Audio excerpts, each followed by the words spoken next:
Donc, bonjour à tous et à toutes. Donc, je suis Catherine Hartog, secrétaire générale de l'Association des anciens élèves de Sciences Po Paris. Je vous prie donc d'excuser Pascal Perrineau, notre président, qui a été retenu par des obligations de dernière minute, ainsi que notre délégué général, notre directeur, notre ami Bernard Elgoul, qui devait également participer à cette conférence, mais qui est retenu dans une autre réunion, voilà, qui nous rejoindra peut-être ultérieurement. Voilà. Donc, merci à toutes et à tous de votre intérêt pour le sujet du jour. Dont on est impatient de débattre avec Bruno Sportis, notre invité. Bruno Sportis, Bruno, je vais laisser vous présenter dans quelques instants. Je vais simplement dire que vous êtes le PDG de l'Institut national de l'INRIA, l'Institut national de recherche en... Ah mince, j'ai un petit... Pourtant, je connais bien l'INRIA, hein, de recherche en informatique et en technologie. Je suis en train de me planter complètement sur le sigle, Bruno. Je crois qu'il faut que je vous aide. Donc, le sigle, ouais, c'est informatique et automatique. Voilà. Et informatique et automatique. Notre boilerplate, c'est Institut national des sciences et technologies du numérique, pour vous aider. C'est ça, c'est ça. Voilà. J'avais ça en tête et j'étais focalisée sur le sigle, donc j'étais en train de me mélanger un petit peu. Donc voilà, donc la souveraineté numérique de la France, un enjeu scientifique, technologique, industriel et sociétal. C'est un sujet qui d'emblée semble assez vaste. Alors pour les Sciences Po que nous sommes, c'est un peu un paradoxe parce que de parler de souveraineté numérique, parce que la souveraineté, pour nous, dans notre culture de Sciences Po, c'est un concept politique, c'est un concept qu'on peut faire remonter sans remonter trop loin, parce qu'au départ, c'était un concept religieux, on peut le faire remonter en termes politiques à Jean Bodin, Jean Bodin, c'est 1576, lorsqu'il écrit dans les 6 livres de la République, la souveraineté, c'est la puissance absolue et perpétuelle d'une république.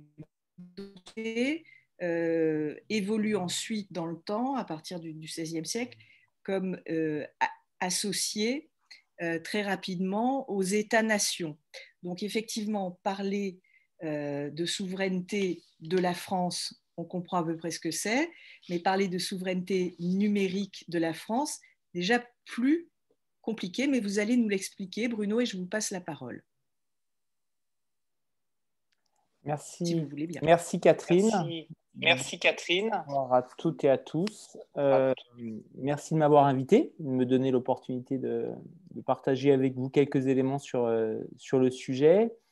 Peut-être me présenter très brièvement. Donc, je ne suis pas un alumni de Sciences Po, sinon je serais peut-être dans votre association. Je suis plutôt ingénieur de formation, également avec un parcours scientifique. J'ai eu un parcours dans la recherche publique, j'ai eu un parcours dans des entreprises de diverses tailles, grands groupes ETI et start-up, j'ai eu un parcours au sein de l'État aussi, dans des cabinets ministériels. Et puis, avec de toute façon un fil directeur qui était l'innovation, le numérique, que ce soit sur le cœur du numérique, que ce soit dans quelques grands applicatifs, quelques grands verticaux, un peu de spatial, beaucoup d'énergie, environnement et un peu de santé. Voilà. Et donc, parmi mes mandats actuels, effectivement, comme Catherine l'a rappelé, je suis PDG d'INRIA, donc je ne vais pas régrainer le sigle, je ne vais pas vous l'infliger. Et je suis également avec quelques mandats européens, et notamment, je suis membre de l'Advisory Board pour parler français du Conseil européen d'innovation, qui est cet outil dont s'est doté l'Europe pour financer massivement le passage à l'échelle des startups technologiques, 10 milliards d'euros sur les 7 années qui viennent. Et puis également président d'une organisation qui fait de la standardisation de l'infrastructure technologique du web, le W3C Europe, le World Wide Web Consortium. Voilà, juste pour partager avec vous de quel lieu je parle.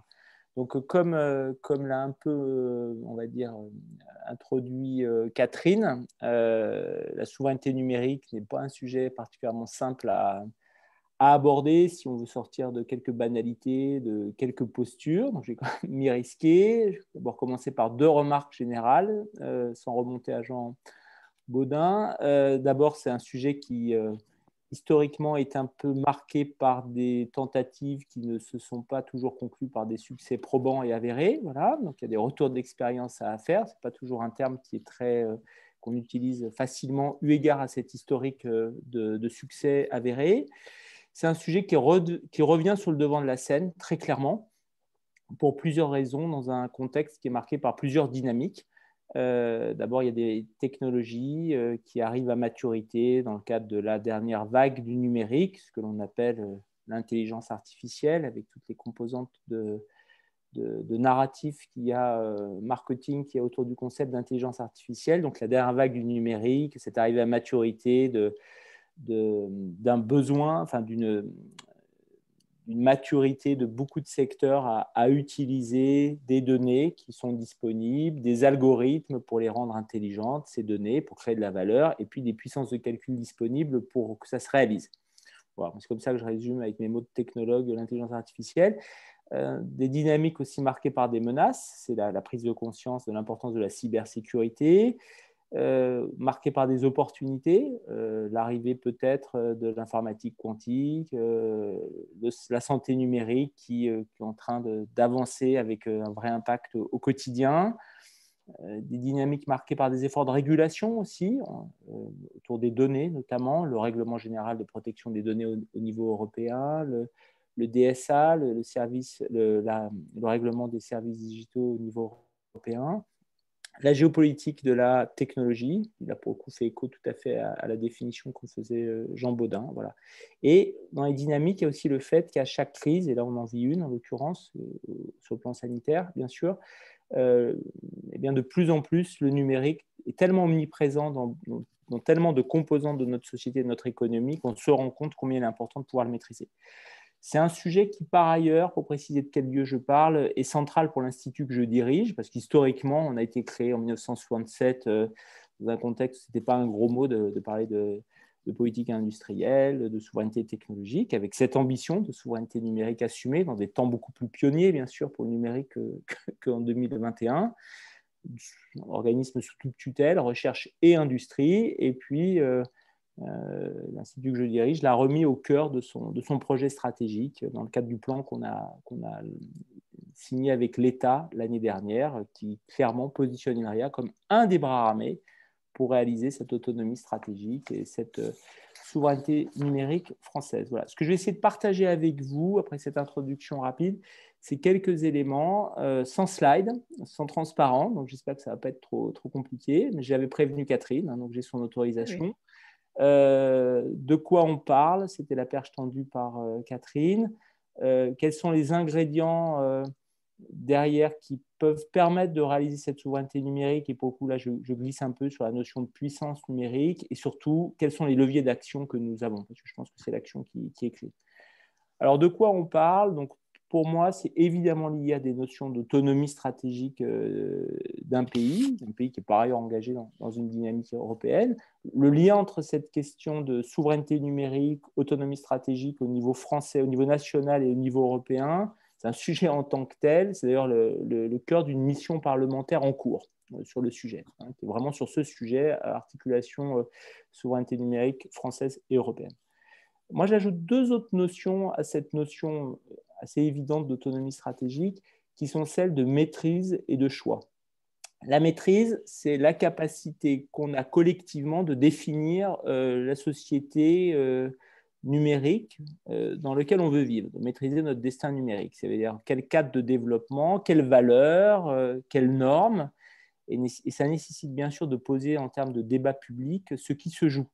Et donc derrière, c'est la question de l'ouverture des boîtes noires, c'est l'ouverture des process qui se passent quand j'utilise mon smartphone, quand je navigue sur le web, quand j'ai un algorithme qui m'aide, quand j'ai un logiciel qui m'aide dans mes décisions. Et donc derrière, c'est la question de la confiance.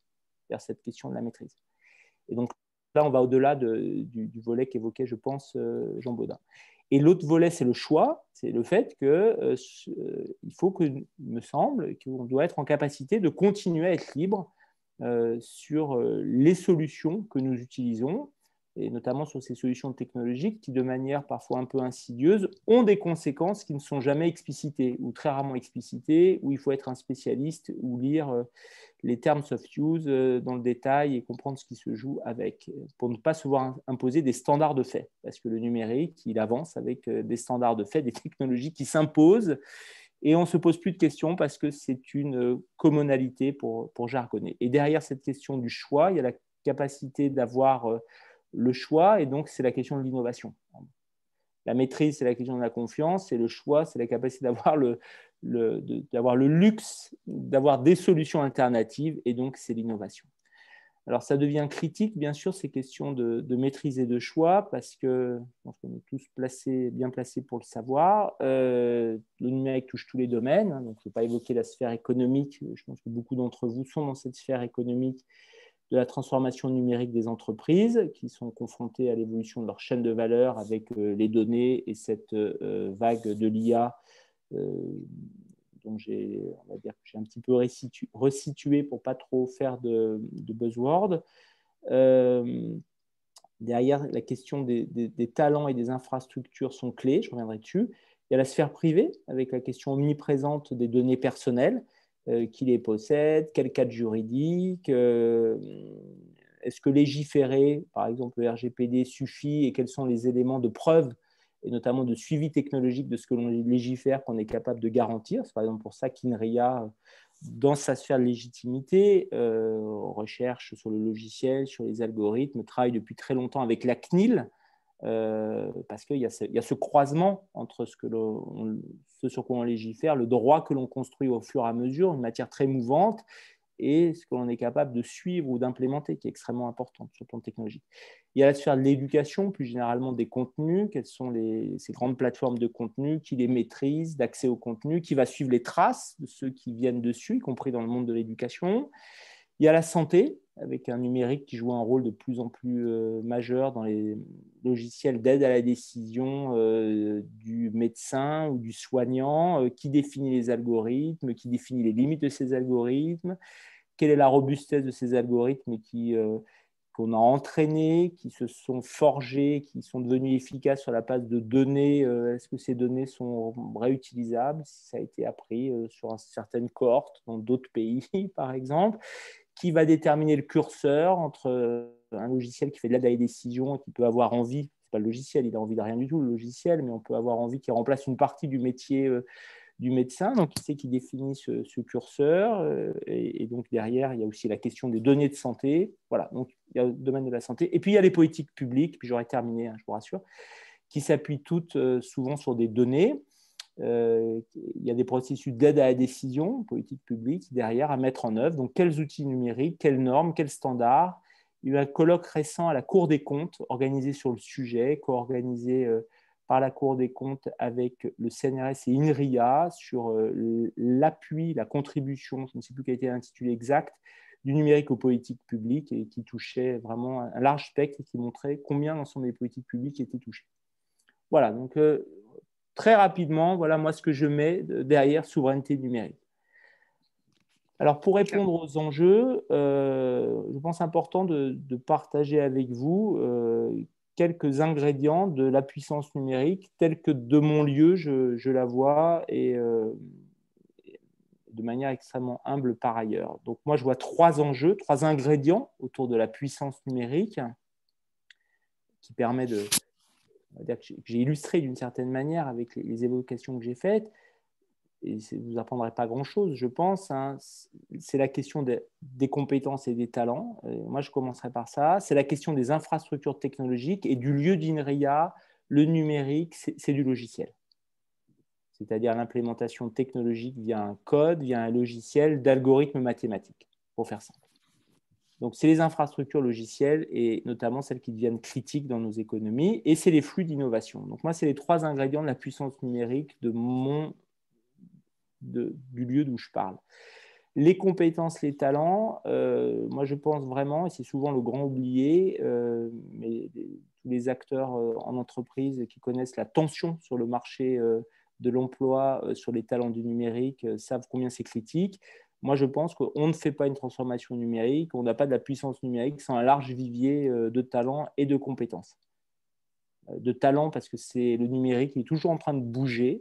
Donc, il faut des gens créatifs pour créer de la valeur. Il y a un lien très fort avec l'innovation et avec la capacité à avoir aussi des soft skills pour réaliser le potentiel numérique.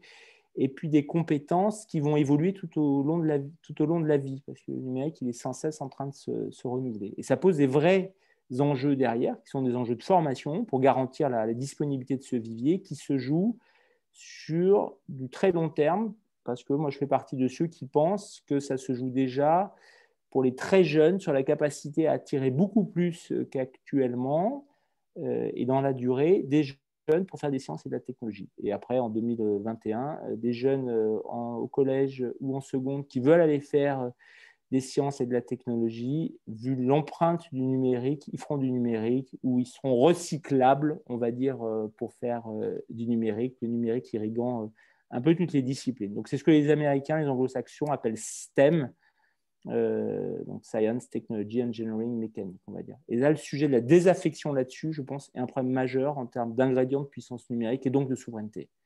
Et puis après, il faut remonter toute la pyramide, combien il y en a qui vont jusqu'au bout, jusqu'à du master, combien il y en a qui restent jusqu'en haut de la pyramide, celle qui intéresse beaucoup les GAFAM et les BATX. Et donc, il y a la politique de long terme qui se joue sur une pyramide à 10 ans. Et là, le message, c'est que sans politique de formation globale, sans élargissement de la base, je suis très loin des enjeux, des zones de légitimité d'INRIA, qui est un institut de recherche, qui fait de l'innovation technologique. Moi, je pense que sans avoir une politique de formation globale, sans élargir la base de la pyramide, on ne fera pas de souveraineté numérique. Alors, l'autre volet, c'est, je l'ai cité, sur les ingrédients, c'est les infrastructures technologiques. Donc, les infrastructures technologiques, les infrastructures logicielles critiques. Alors, on parle de quoi? Il y en a qui sont, je pense, maintenant bien connus du grand public, d'une certaine manière. C'est les infrastructures de calcul, les moyens de calcul. Toutes les transactions numériques sur le web, par exemple, on arrive à les faire parce qu'il y a des énormes ressources de calcul disponibles. Les objets du quotidien, les objets connectés, sans parler des smartphones, ils se caractérisent par une capacité à rendre des services parce qu'il y a une puissance de calcul embarquée. Mais ce qui est un peu moins connu, à côté de cette puissance de calcul sur les infrastructures technologiques nécessaires, c'est les infrastructures logicielles, c'est-à-dire la couche logicielle, les algorithmes, les codes qui rendent tout ça possible, qui rendent un objet intelligent, par exemple. Alors, de quoi on parle? Donc, c'est la seule, je pense que c'est le seul moment où je vais un tout petit peu jargonner, on va dire. On parle des systèmes d'exploitation, c'est-à-dire ce qui permet à un téléphone, un smartphone ou un ordinateur de fonctionner, sur lequel on va pouvoir ajouter des services de plus haut niveau. Et les systèmes d'exploitation, ceux qui les maîtrisent la capacité, tout le potentiel qu'il y a de ces objets, par exemple. Et il y a deux grands systèmes d'exploitation, par exemple, dans le domaine mobile, comme vous le savez probablement, celui qui est opéré par Apple, iOS, et celui qui est opéré par Google, Android. Et celui qui maîtrise les systèmes d'exploitation a le socle pour tout construire dessus. Il y a un socle d'écosystème pour construire dessus. Le fait que la France et l'Europe aient abandonné les systèmes d'exploitation est un sujet clé pour la puissance numérique et partant pour la souveraineté numérique. Dans les infrastructures logicielles critiques, il y a les boîtes à outils de l'intelligence artificielle, de la manipulation des données. Donc en pratique, tous les data scientists, tous les ingénieurs qui manipulent des données, qui manipulent des algorithmes pour essayer d'avoir des comportements prédictifs à partir de ces données, utilisent des boîtes à outils génériques. Et ces boîtes à outils génériques, autour de ces boîtes à outils génériques, qui sont souvent libres, qui sont souvent en accès libre, qui sont souvent en open source, se développent des écosystèmes de développeurs, de formation, de startups qui vont créer de la valeur à partir de ces boîtes à outils sur des cas d'application. Et évidemment que celui qui maîtrise une telle boîte à outils, il a la main mise sur un écosystème. et un écosystème de talents et de nouvelles idées, de nouveaux business. Et dans le monde, il y a quelques grands écosystèmes de boîtes à outils, quelques grandes, moi j'appelle ça une infrastructure logicielle de l'IA. Il y a celle que maîtrise Google, TensorFlow, et il y a celle que maîtrise Facebook, PyTorch. Et puis, la France a la chance, avec Scikit-learn, que développe INRIA, d'avoir une boîte à outils qui est dans le top 5, peu importe le classement mondial. Voilà. Et ça me permet de mentionner que les dynamiques d'open source autour de ces infrastructures technologiques logicielles sont absolument critiques. Et puis, j'aurais pu citer, on va dire, dans les infrastructures logicielles critiques, le web, par exemple, qui est une infrastructure logicielle dont l'avenir de l'interopérabilité, dont les standards technologiques en termes de sécurité, en termes de gestion de la vie privée, en termes de capacité à être inclusif, par exemple, sur des personnes en situation de handicap, est absolument clé, on va dire. Et derrière, c'est une infrastructure technologique qui se développe, qui s'est développée dans un cadre multilatéral, donc avec des enjeux de savoir si on garde ou non ce cadre multilatéral, qui vous permet en clair de naviguer sur une page web en étant à peu près confiant, voire fortement confiant, ou pas du tout, en fonction de votre connaissance sur ce que vous faites. Voilà, donc là, le message, c'est que le deuxième ingrédient, ce sont ces infrastructures logicielles qui drainent tout, qui sont beaucoup plus immatérielles que les infrastructures auxquelles on est habitué, auxquelles nous sommes habitués, parce que ce n'est pas une route, ce n'est pas une salle blanche sur laquelle on construit des micros, des puces électroniques, ce n'est pas un télescope, ce n'est pas une fibre qu'on va installer avec des chantiers de BTP, voilà. Mais le message, c'est que celui qui maîtrise ces infrastructures logicielles critiques, il maîtrise la puissance numérique, il maîtrise ce qui crée de la valeur. Et un des sujets pour l'Europe, me semble-t-il, c'est d'avoir eu un peu de mal parfois dans le passé à comprendre que c'est le logiciel qui dévore le monde, pour reprendre l'expression bien connue d'un des grands investisseurs de la Silicon Valley. Et c'est là-dessus, à mon avis, qu'il faut qu'on bouge. Donc, sans vision technologique, sans planification technologique associée, c'est ça derrière. Hein. Je reprends un terme du président de la République lors du lancement officiel du Conseil européen de l'innovation il y a 10 jours. À mon avis, il n'y a pas de souveraineté numérique. Le troisième ingrédient, c'est les flux d'innovation. Et donc là, je veux parler du rôle clé des startups.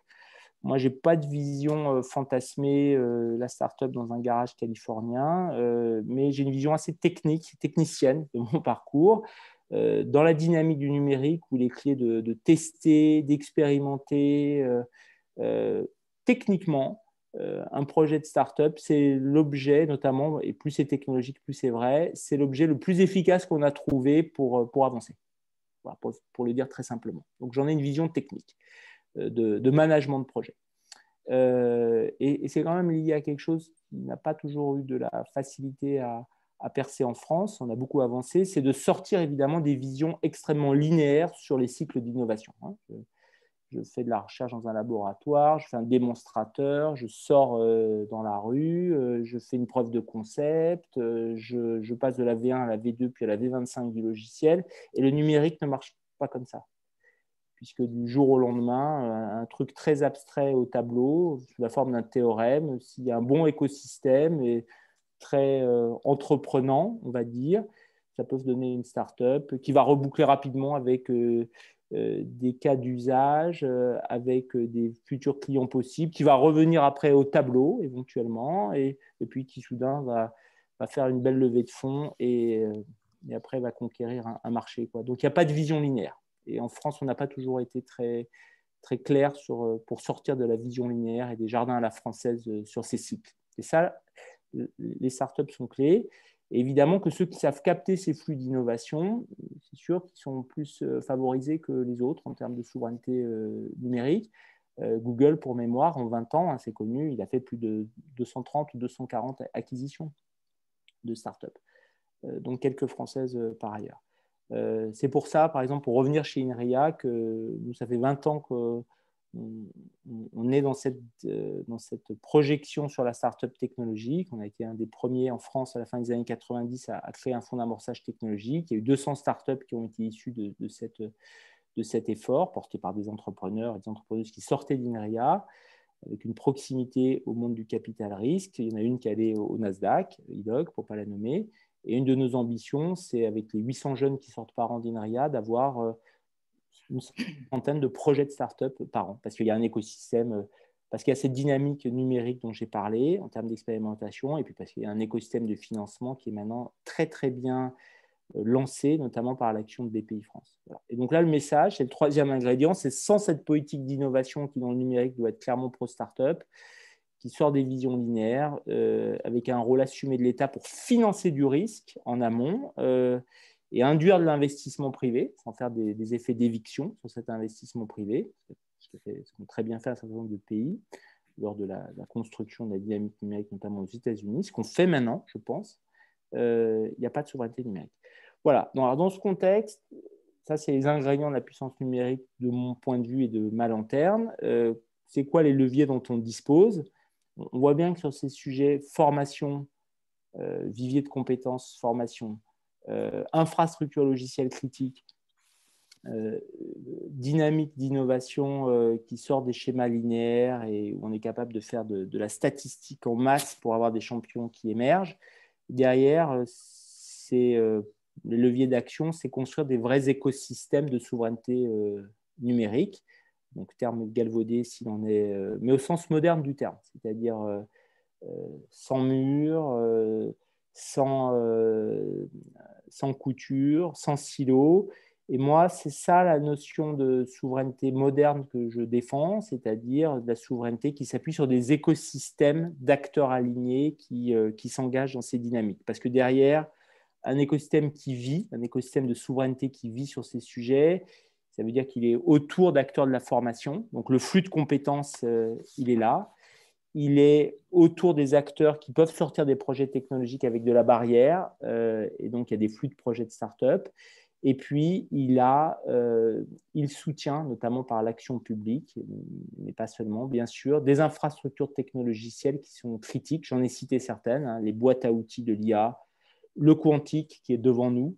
C'est clair que celui qui maîtrisera l'ordinateur quantique, s'il arrive à émerger, à sortir, on va dire, des travaux, des travaux de physique essentiellement en cours, et si on est capable d'avoir l'environnement logiciel pour faire du business, pour avoir des applications avec cet ordinateur quantique, comme on multipliera de manière infinie la puissance de calcul, c'est sûr que les sujets de souveraineté numérique seront liés.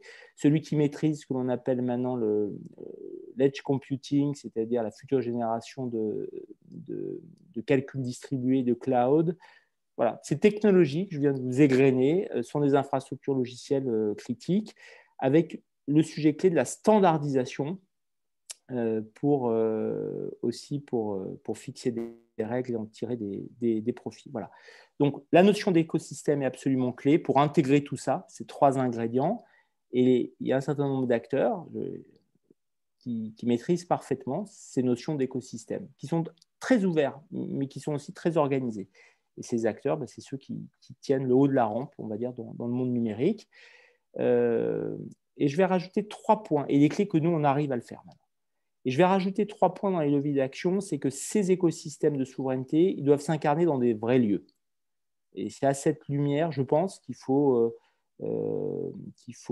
entendre les annonces récentes qui ont été faites dans le cadre du plan de relance sur la création d'un campus cybersécurité. C'est bien pour construire un tel écosystème de souveraineté qui maîtrise ces 3 ingrédients. Et il en est de même sur les annonces qui ont été faites il y a quelques semaines sur un campus de l'innovation dans la santé numérique en début novembre par le président de la République.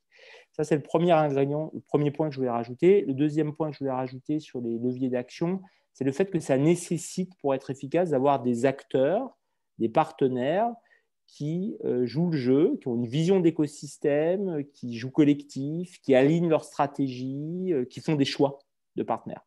Donc là, je vais prendre l'exemple que je connais bien, sur lequel je suis légitime, INRIA. Quand INRIA fait un partenariat fort avec Naval Group dans le cadre du numérique de défense, c'est un choix de partenariat qu'on fait.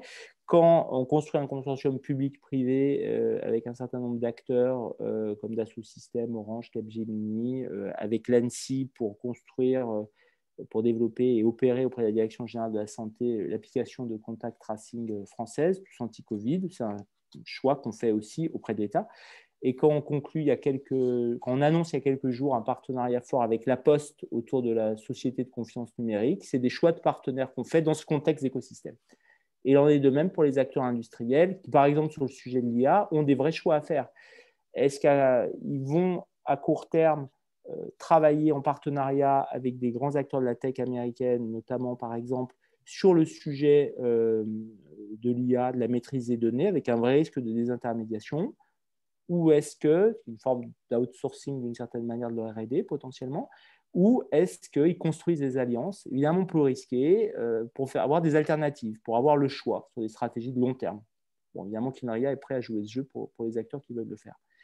Le troisième ingrédient, c'est l'outil de la régulation que je rajoute. Par exemple, la régulation des plateformes. Comment on est capable de suivre, par exemple, le comportement de plateformes numériques. C'est un des cœurs du règlement des services digitaux, DSA, qui a été annoncé il n'y a pas longtemps au niveau européen.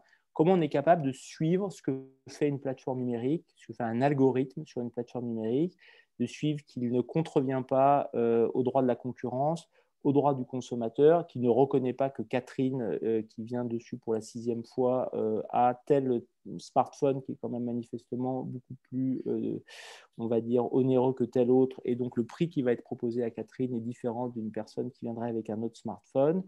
Voilà. Et donc, ce genre de choses très concrètes sur la régulation des plateformes numériques, c'est dont je parle, nécessite aussi de la technologie pour surveiller ce qui se passe. Il n'y a que l'algorithme qui peut répondre à l'algorithme en l'occurrence.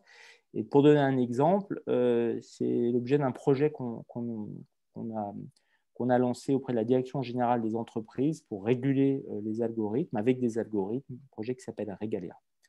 Voilà. Et là, le message que je veux partager, c'est qu'en fait, sur tous ces ingrédients ces leviers d'action que j'ai égrenés, moi, je suis très positif, je suis très volontariste et très optimiste parce que depuis plusieurs années, peu à peu, on a mis en place les actions pour répondre à ces enjeux. Et ces enjeux, parfois, ils étaient pensés en cohérence dès le début, parfois, ils ont trouvé leur cohérence au fur et à mesure, mais on a les ingrédients pour y arriver. Voilà, c'est ça le message positif que je veux porter, pour autant qu'il y ait de la constance et de l'alignement. Voilà, je vais terminer par un dernier point, parce que Catherine m'avait dit une demi-heure pour l'introduction. Le dernier point qui me semble clé, c'est pour la confiance numérique, pour la souveraineté numérique, c'est la question du socle d'adhésion. Moi, je pense que sans compréhension partagée des enjeux, par tous, par toutes et par tous, sans compréhension partagée dans le débat public de ce qu'est le web, de ce qui se joue sur la protection des données, de ce qui se joue sur la plateformisation, pour utiliser des grands mots, de ce qui se joue avec parfois notre servitude volontaire, de ce qui se joue avec ce que peut être une société de surveillance numérique, sans partage dans un débat public et appropriation par toutes et tous, je vois difficilement comment on peut construire une politique de souveraineté numérique telle que j'ai définie, ce qui nécessite de partager. Ce n'est pas facile parce que c'est des sujets qui vont très vite, qui sont très rapidement enfermés dans des cercles d'experts, si on veut aller au-delà de l'écume, puisque c'est quand même des sujets où le marketing est tellement fort que très rapidement, beaucoup de mots vont l'emporter sur d'autres. L'IA en fait partie sans qu'on ouvre la boîte. Ça nécessite donc de rendre accessible, ça nécessite d'avoir, c'est des sujets multiples parties prenantes par définition, où il faut avoir plusieurs angles d'attaque et surtout pas que celui des technologues, donc, surtout pas qu'avec des gens comme moi. Et je pense qu'il y a des vrais enjeux médiatiques et de communication pour ouvrir les boîtes noires, éclairer les angles morts sur les données personnelles, sur les fantasmes sur l'IA, sur le micro-travail numérique.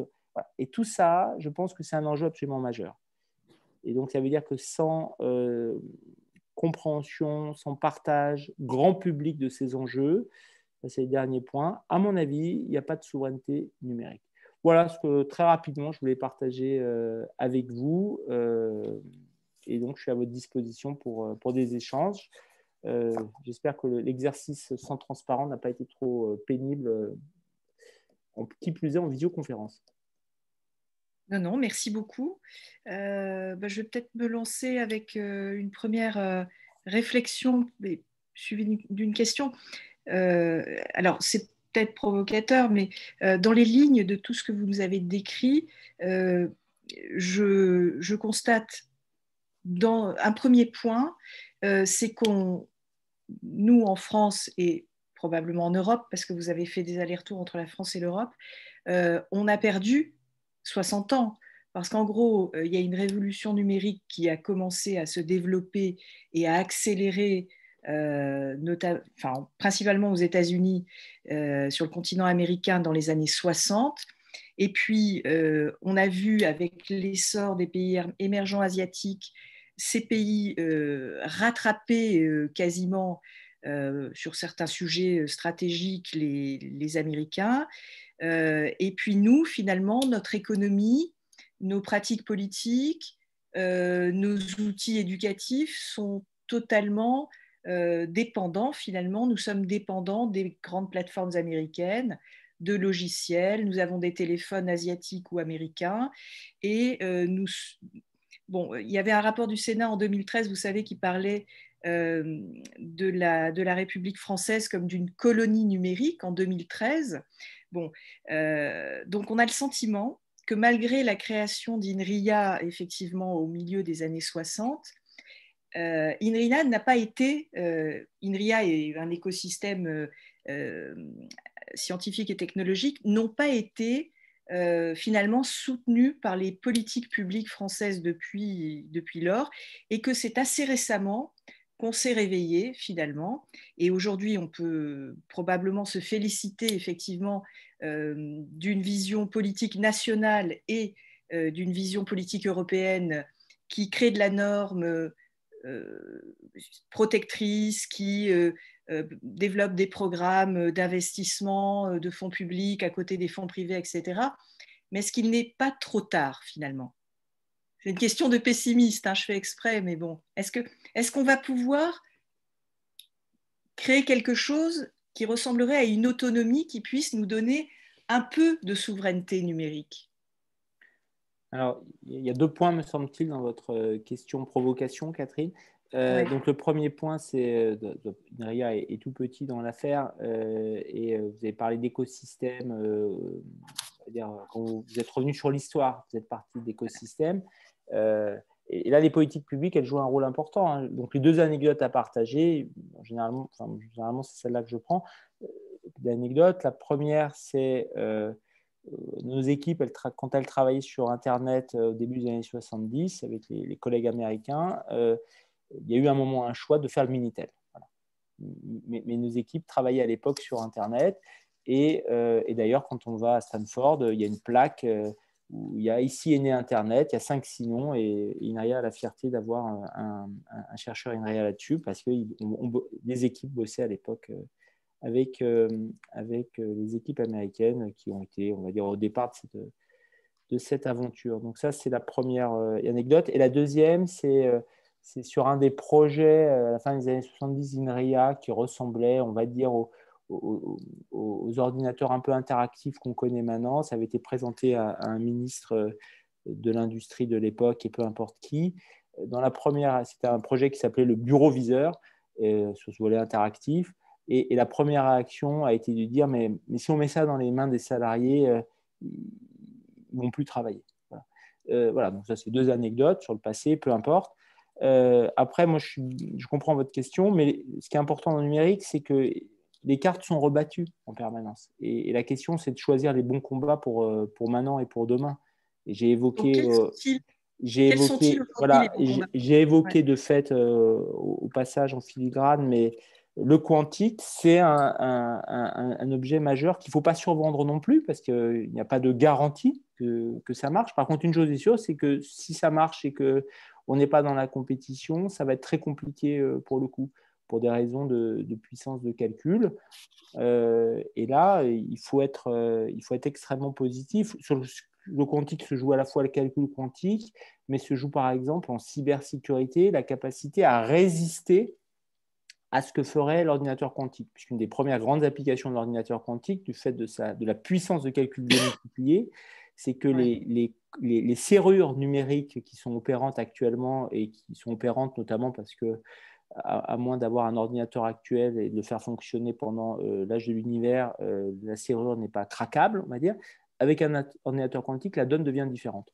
Et c'est ce qu'on appelle la cryptographie post-quantique, définir des algorithmes de sécurité qui résisteraient même à l'ordinateur quantique. Et là, il faut être positionné dessus, par exemple. C'est un des volets du plan quantique, qui, à côté du volet construire un ordinateur quantique. Et pour donner de la fierté et de la confiance, quand l'organisme de standardisation américain fait une compétition l'année dernière, ou il y a 2 ans, pour définir les standards pour cette cryptographie post-quantique, les serrures qui vont résister même demain à l'ordinateur quantique, et ces clés très rapidement de les implémenter, parce que si l'ordinateur quantique arrive, il y a des organisations privées, gouvernementales qui stockent des transactions, qu'elles soient entre gouvernements, qu'elles soient entre acteurs économiques, qui actuellement ne peuvent pas lire ces transactions, mais si l'ordinateur quantique arrive, elles pourront les lire. Donc, il faut le faire le plus rapidement possible. Et donc, quand l'organisme de standardisation américain, le NIST, met en place son concours pour voir au niveau mondial quel standard il faut définir, il y a, au bout de 2-3 tours de sélection des bons standards, il y a encore 25% des équipes présentes qui sont des équipes INRIA, par exemple. Donc, ça veut dire qu'on est dans la course. Je parle de la France, au-delà d'INRIA. Derrière, il y a le travail avec l'ANSSI aussi, l'Agence nationale de sécurité des systèmes d'information. On est dans la course pour être positionné sur ce volet quantique, sur ce volet cybersécurité. Sur l'IA, c'est tout le sens du plan IA depuis maintenant 2 ans, avec des grands applicatifs comme la santé numérique. Il y a des efforts massifs qui sont faits, je l'ai rappelé. Voilà. Donc, le numérique, il est rebâti en permanence. Il faut être capable d'avoir ce socle et cette politique d'écosystème où on investit dans la formation et la compétence, où on investit dans des politiques d'innovation dynamique, pro-start-up. Et ça, c'est quand même, me semble-t-il, la politique française dans la durée depuis maintenant, depuis le lancement de la French Tech, pour faire simple, depuis 7-8 ans, et qui a été accéléré ces dernières années. Il faut investir sur des infrastructures logicielles technologiques critiques, faire ce que j'ai appelé de la planification technologique. Et ça, c'est un des volets importants du numérique dans le plan de relance. Voilà, donc les cartes sont rebattues et je sais que vous n'êtes pas pessimiste, Catherine, mais que vous tendiez la perche, mais voilà. Très bien. Je vais passer, il y a déjà quelques questions. Alors, il y a aussi des regrets qui sont exprimés. Quelqu'un qui nous dit dire qu'on aurait pu inventer Internet et qu'on a préféré la télématique avec le Minitel, etc. Bon, où en est cette remarque est suivie d'une question, où en est la France en matière d'intelligence artificielle? Alors, c'est une vaste question aussi. C'est une vaste question parce que la France, je ne sais pas ce que je veux dire pour le coup la France, mais les acteurs français de l'intelligence artificielle, c'est des entreprises, grands groupes et start-up qui sont reconnus au niveau mondial. Il y a des levées de fonds qui sont significatives de start-up de l'intelligence artificielle française. Je pense par exemple à Dataiku, qui est probablement une future licorne. Il y a une recherche de très haut niveau, et ça c'est important pour la suite des événements, quand Stanford fait des rankings au niveau international de quels sont les 10-15 grandes organisations publiques ou privées qui publient en intelligence artificielle dans les endroits où il faut publier. INRIA est systématiquement cité dans le top 10, top 15 mondial. Les 5 premiers, c'est GAFAM, pour faire très simple. Et quand je dis INRIA, c'est INRIA et son écosystème de partenaires, notamment les grandes universités de recherche françaises. Donc, il y a des entreprises qui avancent sur l'IA, il y a une recherche de très haut niveau, et tout ça est orchestré, on va dire, par une stratégie nationale de l'intelligence artificielle qui a été lancée il y a 2 ans et demi, dont INRIA a l'honneur et la responsabilité de coordonner le volet recherche. Voilà, il y a cette dynamique en marche. Donc, la France n'est pas en retard sur le sujet. Politique qui doit jouer dans la constance, qui doit aussi élargir la vision à des infrastructures logicielles critiques, j'en ai parlé, qui doit renforcer des écosystèmes d'acteurs. J'en ai parlé aussi. Donc, la France n'est pas en retard. Et je pense que beaucoup ici sont convaincus qu'on a d'immenses chercheurs en recherche en informatique en France. On a peut-être un peu plus le sentiment que ces pépites que sont nos chercheurs ont été un peu délaissés, pas suffisamment épaulés par la construction d'un écosystème global qui les environnait.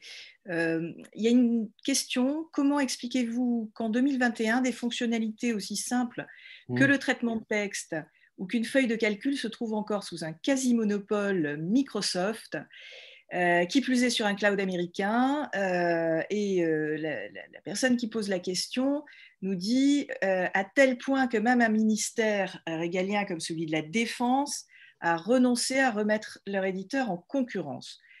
Même question, j'irai sur le Health Data Hub, on aurait d'autres sujets. Alors, sur la première partie, c'est intéressant parce que c'est le numérique du quotidien. Là. Donc, on est très loin de la cryptographie post-quantique qui va être clé si demain un ordinateur quantique voit le jour. Et ça, c'est un vrai sujet. On aurait pu évoquer aussi les outils collaboratifs. Hein. D'ailleurs, là, on a un échange sur la souveraineté numérique sous Zoom, quoi, pour faire simple. Quoi, voilà. Ouais. Voilà. Et donc, ça, c'est un vrai sujet, le numérique du quotidien. Alors, la réponse à ça, c'est moi, je crois vraiment aux dynamiques du libre. Enfin, je pense que j'en ai du logiciel libre pour réouvrir le champ, pour améliorer. Et sur ces sujets du numérique du quotidien, j'y crois vraiment avec des éditeurs du libre. C'est la première remarque. Et la deuxième remarque, ça ne va pas être une remarque définitive, c'est sur, je pense que Catherine parlait de la recherche de très haut niveau, etc. Je pense qu'il faut qu'on soit aussi capable, parce qu'il y a de la recherche derrière tout ça éventuellement, derrière ces technologies, il faut aussi qu'on soit capable, un certain nombre d'acteurs, à investir ces sujets de numérique du quotidien. Enfin, nous, ça fait partie de nos préoccupations, mais il y a 24 heures par jour.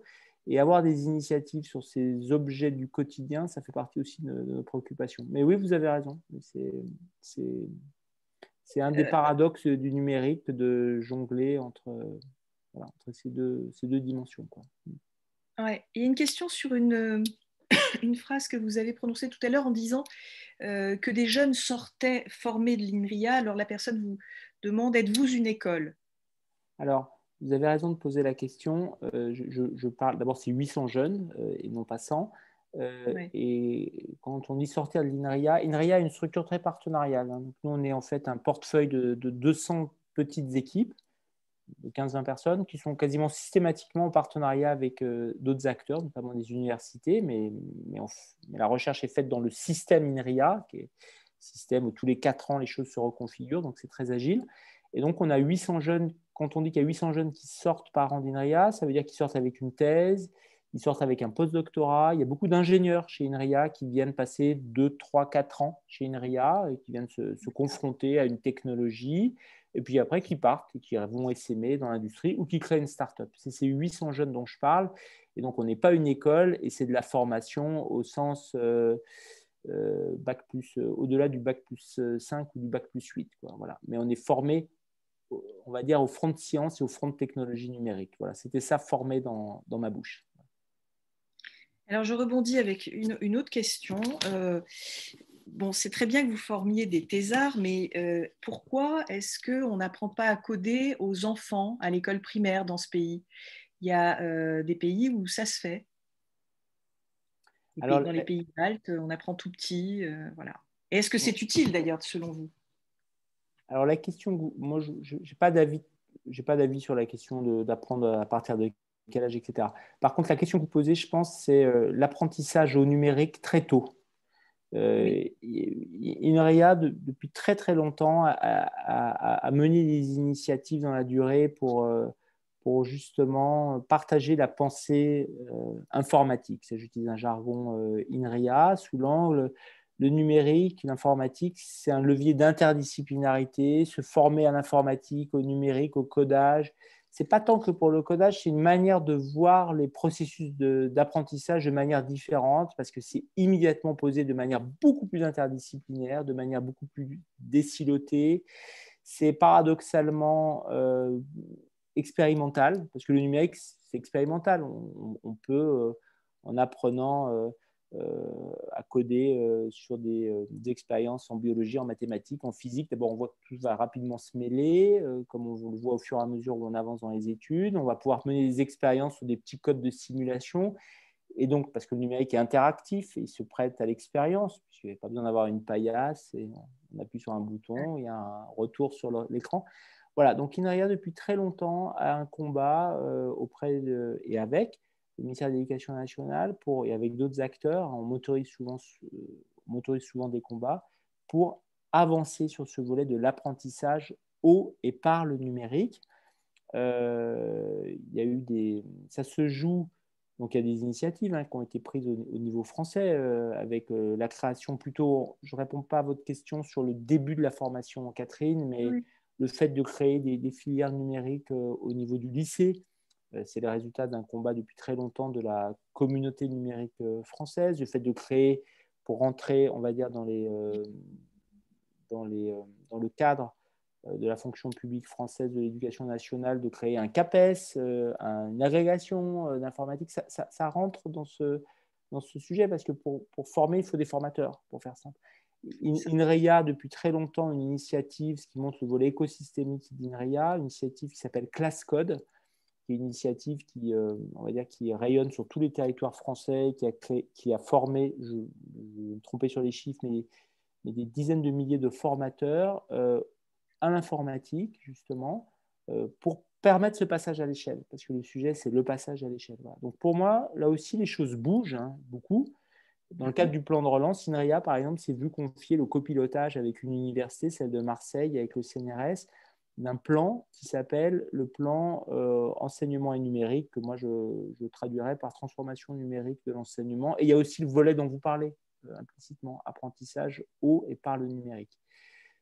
Et là-dessus, peu importe mon avis de savoir à partir de quel moment il faut commencer, mais je pense que les choses bougent beaucoup en France dessus. Après, il faut continuer. Voilà.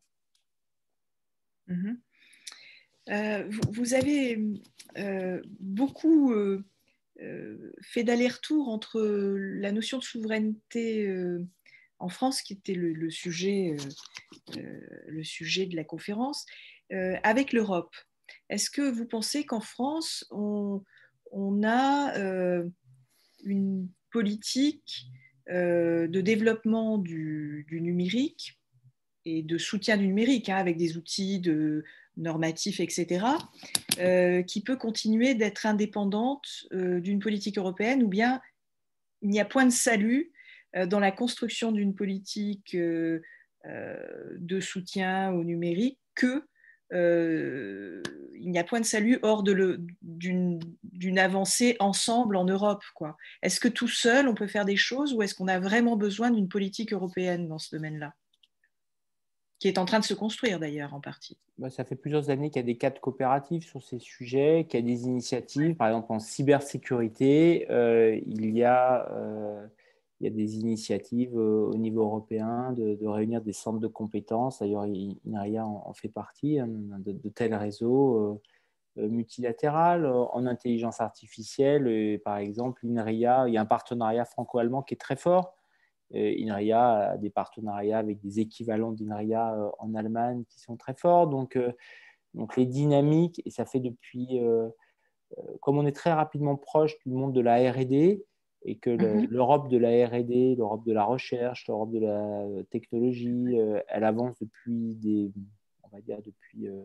plusieurs dizaines d'années, on est immergé dans ce champ-là. Et c'est pour ça que j'ai parlé très rapidement de l'articulation entre la politique de souveraineté telle que j'ai définie avec la dynamique européenne. Après, il y a des sujets au cas par cas où il peut y avoir des sujets qui se prêtent plus au volet national. Voilà. Mais il y a des volets normatifs qui se jouent au niveau européen, il y a des volets de régulation, j'ai cité le RGPD, j'ai cité le règlement des services digitaux, le DSA, ça se joue au niveau européen. Donc cette dynamique européenne, elle est engagée. J'ai parlé du Conseil européen de l'innovation, qui est un outil à 10 milliards d'euros pour financer le scale-up des startups technologiques européennes, pour beaucoup dans le numérique, pas seulement. C'est un partage de risque au niveau européen pour investir dans ces acteurs. Voilà, donc la dynamique, elle est européenne, et après, c'est des configurations au cas par cas. Sur le quantique, il y a un plan quantique qui a été annoncé par le président de la République il y a maintenant mi-février, maintenant un mois et demi donc, qui organise bien, on va dire, le niveau national. Il est évident que vu les sujets, il y a de l'articulation européenne qui est en train d'être construite sur le calcul haute performance. Il y a bien un sujet de souveraineté qui est clé, c'est bien l'accès au calcul de haute performance. Il y a une grande initiative européenne qui s'appelle EuroHPC, HPC pour High Performance Computing, et le euro, je vous laisse deviner ce que ça veut dire. Donc, voilà, donc, les deux Donc, il y sont a des évidemment avancées. articulés, il y a Ouais, des avancées significatives, et après, ce qui est important, c'est d'avancer sur des objets concrets, et c'est pour moi, absolument. les infrastructures technologiques sont des objets extrêmement concrets. Et le Tout à jour où il fait. y a une initiative européenne sur les systèmes d'exploitation dont j'ai parlé, c'est une initiative à livrable très concret, voilà, qu'un pays ne peut pas faire seul, vu les enjeux. Il y a une question, l'INRIA travaille-t-elle sur le numérique responsable, et plus largement, peut-on rendre le numérique soutenable avec toutes les innovations qui arrivent, l'intelligence artificielle, le quantique, etc., la blockchain? Alors, je pense qu'il y a il y a deux adjectifs qui sont utilisés Oui, dans la dans la question question, par Dylan. Il y a soutenable et responsable. Donc, ils finissent tous les absolument. deux par le même suffixe, mais pour moi, ils ne désignent pas tout à fait la même chose. Donc, derrière numérique soutenable, moi, je mets le volet, notamment, en tout cas, nous, on y met le volet, et il me semble que le monde numérique y met le volet maîtrise de l'empreinte énergétique et environnementale du numérique. Énergétique, parce que la puissance de calcul coûte en énergie, parce qu'envoyer un mail avec une pièce jointe attachée grosse coûte, parce que ne pas trier votre courrier et le laisser sur les serveurs coûte énergétiquement, et puis ça coûte en métaux rares quand on construit des objets connectés, etc., etc. Et donc là, oui, on a des vrais axes, et c'est un vrai axe de recherche que l'on a là-dessus et d'innovation. Par exemple, sous ce qu'on appelle, de manière un peu pompeuse, numérique frugal. Le numérique frugal, c'est concevoir des algorithmes mathématiques, donc, qui vont être implémentés après sous la forme de logiciels, qui dès le début font attention à leur consommation énergétique et ne font pas n'importe quoi, et ne vont pas solliciter des moyens de calcul de manière débridée. C'est ça le numérique frugal. D'ailleurs, c'est des mathématiques au départ, et éventuellement de l'implémentation logicielle. Donc ça, c'est un vrai champ. Ça, c'est la réponse à numérique soutenable.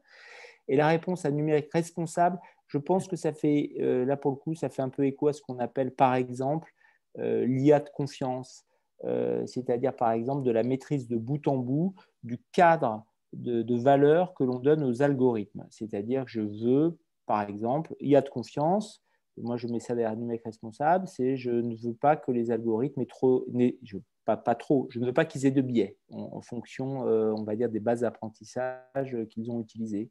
Je veux être sûr de pouvoir maîtriser à tout moment et de pouvoir me faire expliquer, moi en tant qu'humain, ce que fait l'algorithme. C'est ce qu'on appelle explainable AI, l'intelligence artificielle explicable. Parce que comme l'algorithme, via l'IA, va éventuellement gérer, je suis caissier dans un supermarché, et c'est peut-être un algorithme maintenant qui gère mon allocation de créneaux, de temps, il faut quand même être sûr qu'il soit capable de prendre en compte certaines contraintes sociales, familiales, que j'aurais pu discuter avec mon manager si ça avait été un être humain. Et donc derrière, on voit derrière le numérique responsable qu'il y a le volet de la maîtrise, et c'est tout le sujet de l'IA responsable. On voit par exemple qu'il y a un champ d'application dans le monde social qui est absolument énorme. Et donc oui, on travaille dessus avec des partenaires. Donc c'est deux sujets absolument clés, et je remercie Dylan d'avoir posé la question. Vous êtes régulièrement auditionné au Parlement, vous avez de fréquents contacts, vous avez une expérience de la vie politique et du personnel politique français. Est-ce que vous pensez que leur acculturation au numérique va suffisamment vite avec le renouvellement des générations? Bon, Sciences Po n'est plus une école qui forme seulement des cadres du public et du personnel politique, et il y a des enseignements au numérique, mais est-ce que vous ne pensez pas qu'une école comme ça, par exemple, devrait peut-être faire un partenariat avec INRIA, je ne sais pas, ou tout au moins s'assurer de la bonne compréhension par les futurs décideurs publics d'un certain nombre de problématiques qui ne sont pas évidentes parfois pour nous, qui sont plus pour vous. Moi, je ne sais pas, c'est peut-être parce qu'il fait beau aujourd'hui, mais je suis résolument optimiste parce que je vois aussi la dérivée en temps. C'est-à-dire que Ouais. l'évolution Oui. en temps, c'est il y a 10 ans, quand on allait discuter avec un décideur du public ou du privé d'ailleurs, mais vous savez, le numérique, là, il se joue des trucs sur les données, c'est un sujet de puissance, c'est un sujet de chaîne de valeur. Et puis, bon, évidemment, ça, je parle à un décideur privé, je ne parle pas à un décideur public, mais j'utilise d'autres mots avec un décideur public il y a 10 ans, si je me remets en situation. Et la probabilité, il y a 10 ans, d'avoir un retour qui est de dire oh là là, mais c'est un problème de tuyaux, de tuyauterie, aller en discuter avec mon DSI, mon directeur du système d'information, c'était quand même la situation il y a 10 ans. Et la perception de non, mais en fait, ce qui se joue, c'est du destin, c'est de la puissance, c'est de la maîtrise, c'est de la chaîne de valeur, c'est de la capacité d'autonomie sur une politique publique. Fondamentalement, n'était pas partagé il y a 10 ans, et dans la sphère publique et dans la sphère privée, à moins d'avoir des visionnaires. 10 ans après, la situation est radicalement différente, bien sûr. J'ai cité tout à l'heure un colloque de la Cour des comptes, politique, le numérique en appui aux politiques publiques, où on voit des travaux sur comment le numérique peut aider le champ de la legal tech, par exemple, comment le numérique, comment l'IA peut aider le monde juridique de manière extrêmement concrète. C'est des choses qui sont perçues par tous les acteurs maintenant. Donc, je n'ai pas du tout de discours lénifiant, mais c'est vraiment pas, enfin, pas connu pour faire de la langue de bois par ailleurs, mais le niveau d'acculturation et de sensibilité au sujet, à l'importance du sujet et aux ingrédients dont j'ai parlé, je pense l'évolution est extrêmement positive. Et donc, moi, je suis extrêmement confiant. Et ça, c'est sur la première partie de votre question. Et la deuxième partie, c'était sur des cycles de formation comme Sciences Po. D'abord, là, j'ai pas trop à m'exprimer dessus, mais il me semble quand même que les choses bougent. Enfin, moi, je connais des collègues du monde numérique, y compris des collègues derrière, qui interviennent à Sciences Po.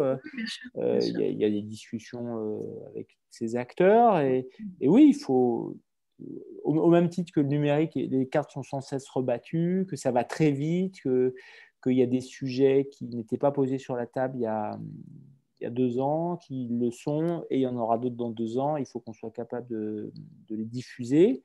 Et ben, c'est normal que, y compris vis-à-vis d'acteurs comme Sciences Po, il y a ce flux d'échanges, quoi. Ce qui est important, c'est qu'il y ait de la bande passante. C'est qu'il n'y ait pas de mur, qu'il n'y ait pas de silo, et que des acteurs chez Sciences Po puissent s'adresser, c'est ça un écosystème aussi, puissent s'adresser à des gens plus technologues, chez INRIA ou ailleurs, peu importe, que ceux-ci soient assez ouverts pour discuter avec eux, et de ça, il sortira un cours, un cycle de formation ou une conférence pour les alumni de Sciences Po, quoi. Voilà. Donc moi, je suis assez confiant là-dessus. Très bien. Il y a une des dernières questions qu'on va prendre. Donc, il y en a une sur, effectivement, alors je la lis. Google pose des câbles sous-marins. SpaceX envoie une constellation de satellites. Des acteurs privés élargissent le cyberespace hors des organisations internationales. En France, la création par l'État de 2 opérateurs de cloud souverain en 2011 a échoué. Faut-il renoncer à des espaces de stockage et à des canaux de communication publics, voire à la régulation des espaces et canaux privés? La standardisation est-elle une solution? Alors, il y a beaucoup de points pour gagner du temps. Il y a beaucoup de points dans la question. Il y a des points factuels avec lesquels je ne peux être que d'accord au début. Oui, le non-succès, pour faire juste un moment de langue de bois, le non-succès des 2 opérateurs de cloud souverain de 2011 fait partie des expériences sur lesquelles il faut avoir des vrais retours d'expérience, sur lesquels il y a des vrais retours d'expérience, y compris de la part des politiques publiques. C'est pour ça que ce sont des objets à manier avec précaution et avec le recul historique. Et après, ce que je retiens de la fin de la question d'Olivier, c'est l'importance des mots qu'il utilise. Non, la régulation, c'est absolument clé. Je l'ai cité comme un des ingrédients. Et donc la régulation est absolument clé. C'est un des outils dont on dispose collectivement, dont on dispose au niveau politique. Mais ce que j'ai essayé d'expliquer tout à l'heure, c'est que la régulation dans le domaine du numérique, elle ne peut pas passer que par du réglementaire, on va dire, et du juridique. Le volet, avoir les bras armés technologiques de la régulation dans le domaine numérique est absolument clé. Voilà, c'est ça que j'ai voulu illustrer. Donc non, moi je pense que la régulation, plus que jamais, est importante et qu'il faut qu'elle s'appuie par contre sur les bons outils. Et la standardisation, je l'ai évoqué également. Alors c'est vraiment un champ là qui est, je pense, il faudrait faire une conférence sur la standardisation et sur les dynamiques de standardisation. Bien sûr que la standardisation est absolument clé dans le domaine numérique. C'est souvent des standards de fait qui s'imposent, c'est-à-dire des monopoles qui de fait s'imposent parce que c'est plus smart, plus sympa d'utilisation et parce que the winner takes all, pour parler français, quand c'est le cas. Donc la standardisation est absolument clé. Derrière, de l'interopérabilité. Et derrière, c'est les dynamiques de standardisation qui sont importantes. Et les dynamiques de standardisation, c'est des jeux d'acteurs, parce que c'est des alliances. C'est des alliances entre plusieurs acteurs qui arrivent à imposer des standardisations. Et quand tout à l'heure, j'ai évoqué standardisation, c'était en disant l'importance des écosystèmes et d'alignement des acteurs.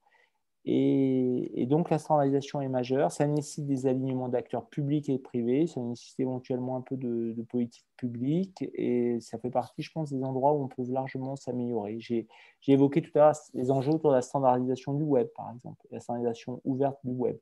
Parce que derrière se posent des enjeux de gouvernance. Qui maîtrise les organisations de standardisation travaillent souvent par consensus, on va dire. Et la question, c'est garder des cadres multilatéraux où il n'y a pas quelques acteurs qui tirent les ficelles, pour faire simple. Et donc, derrière, il y a des problématiques de gouvernance, il y a des problématiques de coalition d'acteurs, et donc, c'est des problématiques d'écosystème qui arrivent à vivre de manière alignée. Donc, c'est clé, la standardisation.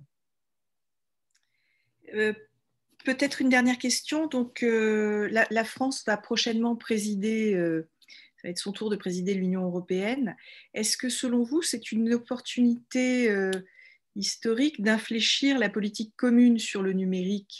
Parce qu'on a effectivement un président qui est assez sensible à ces questions-là, assez volontariste en la matière.